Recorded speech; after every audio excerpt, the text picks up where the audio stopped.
The leaf of life plant, Bryophyllum pinnatum, is native to Africa, but can be found everywhere Africans went. Wherever we have been, that plant is there. So it now grows in abundance in many subtropical and tropical areas like Belize, Jamaica, and the entire Caribbean, throughout Central America, and of course, in Africa. Life leaf is a succulent perennial plant that grows anywhere from 3 to 5 feet tall. It has tall, hollow stems, fleshy, dark green, edible leaves that are distinctively scalloped and trimmed in red, almost as though the edges of the leaves were embroidered with red silk thread.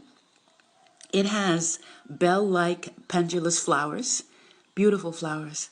Life leaf is botanically classified as two main Latin names, which refer to the same plant. So the Bryophyllum pinnatum and the Kalanchoe pinnatum. It's also known by various synonyms of both of those names. So that's just to confuse you, but we call it the leaf of life, and you might hear me refer to it as life leaf. This plant has the unique ability to grow from leaf to air without any soil, and is why the Bryophyllum is also known as the air plant. You might have heard of it. Other acquired names, such as miracle leaf and life leaf, are due to the plant's remarkable healing properties, which you will learn later in this video. It is a panacea to indigenous healers and is employed for many different purposes. We use it as a sedative, a wound healer, an anti-inflammatory to alleviate swelling, a painkiller to relieve pain, as a diuretic for flushing out kidney stones or gravel, or just taking the stress off the kidney or cleaning the blood. We use it for healing gastric ulcers and skin disorders. And that's only to name a few. We're going to talk about more of them later on in the video. Several studies have shown that this plant has indeed antibacterial and antiviral, antifungal, detoxing, immune boosting, anti-cancer, and anti-pain properties. Life leaf contains antihistamines that suppress cough and alleviate allergic reactions. It is commonly taken as a tea for all sorts of respiratory conditions, anywhere from asthma, flu, fevers, coughs, to bronchitis. It is used to prevent ulcers. It is used to clean the blood and lower cholesterol, calm the nerves, and flush out the entire urinary tract. All of your organs of elimination are affected by this plant in a beautiful way, especially if you are passing stones, if your body is cleansing itself of gravel and pathogenic matter. You can make juice from the leaves and use it topically to treat headaches, toothaches, earaches, burns, insect bites, and even eye infections. The leaf extract can be applied to areas around the eye after you juice the leaf, but you can also use it as eye drops. In Belize, we eat the leaves because, well, first of all, they're delicious. And as kids, we just grew up eating the leaves of the leaf of life. My Creole families roast the leaves. They preheat them, and then they use them to treat all kinds of skin disorders, including skin cancer, and also to alleviate pain and swelling. You warm the leaf, and you could either juice it or apply it on the affected area. But we'll tell you more about the different ways of using it at the end of the video. I give you a whole tutorial on the different ways of using the leaf of life plant. So I'm just going to go through this very quickly. In Jamaica, they used warmed leaf coated with castor oil to treat wounds and to ripen boils.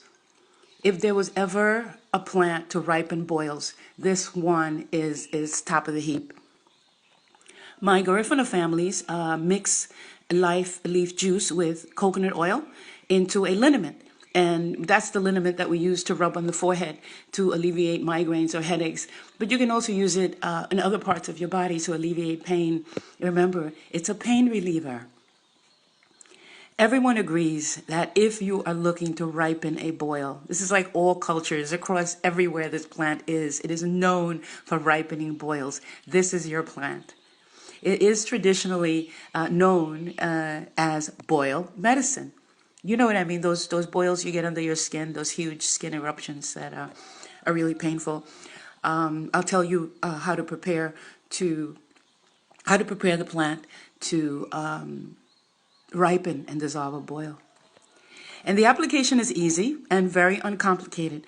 You just heat the leaves over the stove or direct fire. You do not microwave. I don't know how many times I can emphasize that.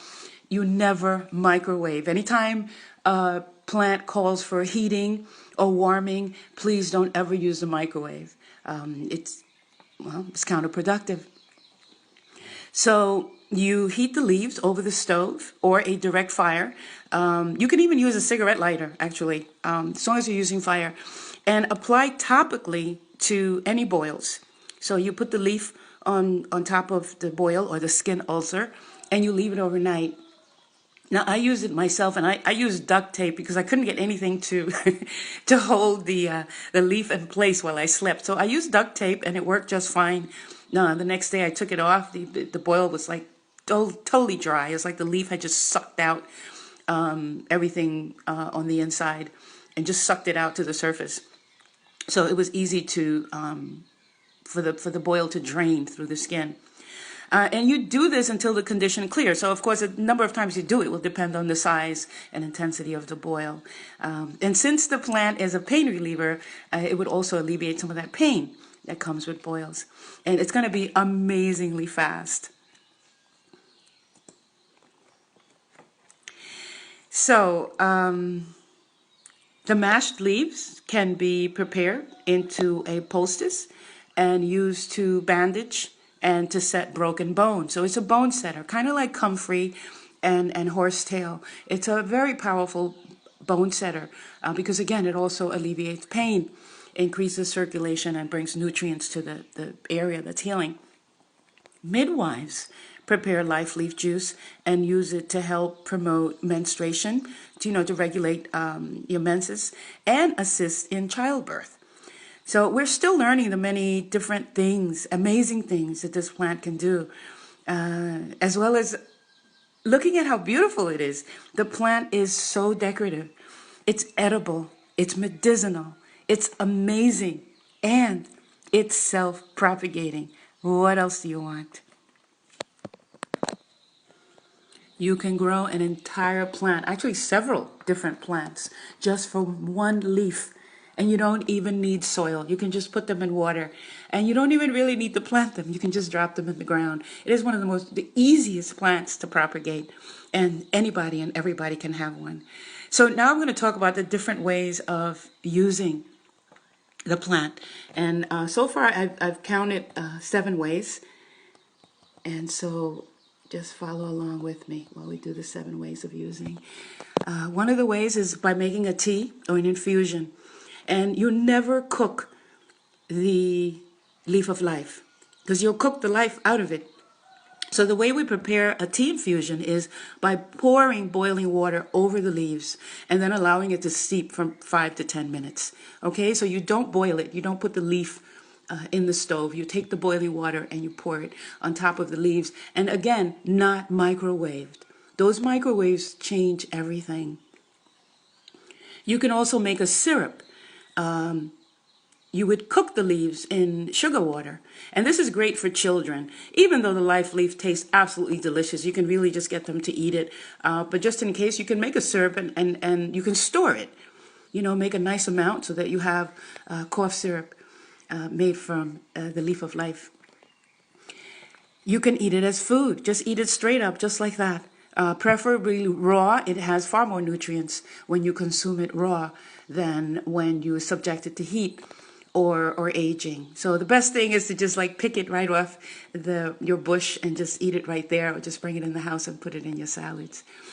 You can juice it. You can juice the leaves, and you can apply the juice or the infusion. You can use the juice and the infusion the same way, but some people prefer the juice because it's right there. It's just, you just squeeze the leaf. So these liquids from this leaf of life can be used externally as well as internally for all types of pain and inflammation. You can apply the juice or the infusion for bacterial, viral, and fungal infections, any kind of skin disorders, but you can also take it if you have bacteria in your stomach or parasitical disturbances or viruses or some type of fungus. You can use the juice or the infusion of this plant. A poultice, which is just a mashed up plant material, is the herbal material made into a paste or a soft mushy preparation and applied to the afflicted area. So you can use, the poultice is really the preferred way to ripen a boil, but you can also use the same mashed up leaf on wounds to heal wounds. I've also successfully used it on just sore muscles. It seems to cover more skin surface, and I just found like I get more out of the leaf by mashing it up and using it that way. Again, with the juice, you can take the juice and use it for earaches. You can squeeze the leaf and drop a couple of juice drops into the ear and just kind of hold it there, for like 10-15 minutes and do the other ear. It's great for cleaning the ear. The juice of a warmed leaf is what you use for eye drops. So you take the leaf, you warm it, and you squeeze the juice right into your eye. We've done it many times when we're out in the bush and somebody gets pink eye or something in their eye. You just grab a life leaf and squeeze the juice into your eye, and you bat your eyes, and it's all gone. Also, if you have eye infections, that what they call eye cold, like when you wake up in the morning and you have all that crust in your eye, you can put a few drops of leaf of life juice in your eye. That will take care of that. It'll balance out the good and bad bacteria. These are I think we've named like 8 different ways of being able to utilize this beautiful plant. And just so you know, you can get Life Leaf out in the market. You can actually buy products made from Life Leaf, but you can also grow it your own. You can grow it on your own. It's such an easy plant to grow. There's really absolutely no excuse because it grows perfectly indoors. It grows perfectly outdoors, and it grows easily. So I hope you've enjoyed our tidbit on the leaf of life, also called life leaf, also called miracle leaf, also called air plant, Colanchea, and all the other scientific names that they made just to confuse you. I hope that this educational tidbit has been helpful. If you want to know more about this plant, please drop me a note in the comment section. Let me know what you think. And also, if you decide to grow this plant, and I hope you do, take a picture of it and send it to me. Let me see what it looks like. Keep me abreast. Okay, until such time, this is Arzu Mountain Spirits coming to you all the way from Toledo, Belize, right here in Punta Gorda during this quarantine time. But nothing is going to stop us from communicating. So let me know what you think. I look forward to hearing from you. And I just want to take this time to say thank you so much for all of the supporters. It looks like the Mountain Spirit Speaks YouTube channel is going to hit 1,000 subscribers just maybe today, in a couple of minutes or in a couple of hours. So we're in the 980 something spot. So maybe you can be helpful in that respect. All we're doing is putting out information about what humans can do to heal, anything to help the human and plant relationship so that we can move forward in harmony and figure out how we can heal from all of these illnesses that we humans are creating. The plants are here to help us. They're here for us.